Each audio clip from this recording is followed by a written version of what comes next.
It only rained for some few minutes, but the windstorm that preceded it was huge, producing 32 knots of wind speed, according to the World Meteorological Office.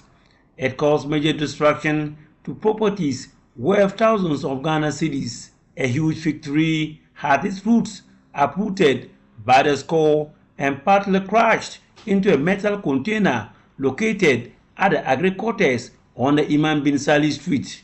It completely enveloped and sealed off the frontage of one of the quarters situated at the back of the metal container. It blocked the entrance to the quarters, thereby trapping a middle-aged woman and her two children inside it for close to 3 hours. They made SOS calls to the National Disaster Management Organization, Ghana National Fire Service, family members, and friends to come to their aid. A family member of the victims appeared on a motorbike wielded with a machete for the rescue mission.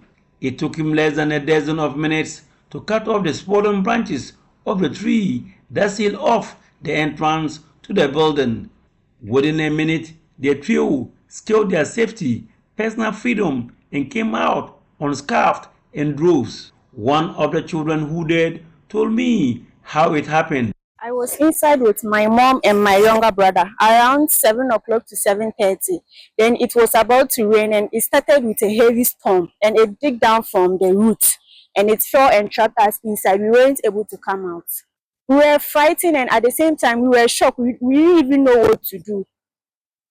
We were just there like that unless we call for help. I hope none of you were hurt. By the grace of God, we are all fine.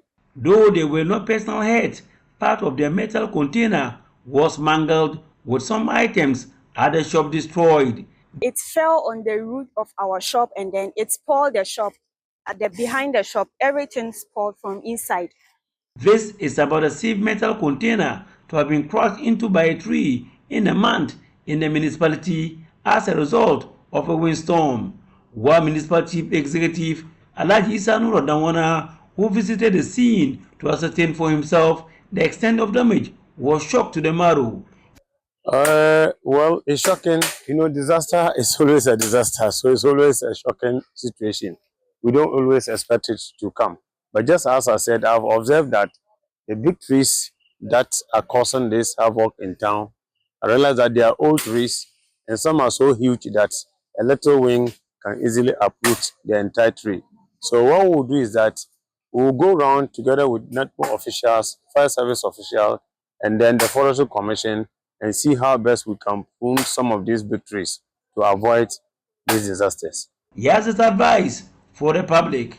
We should always even assess the sort of roofing we do. And secondly, every season we should always go up there and then look at our roofing. Look at the zinc.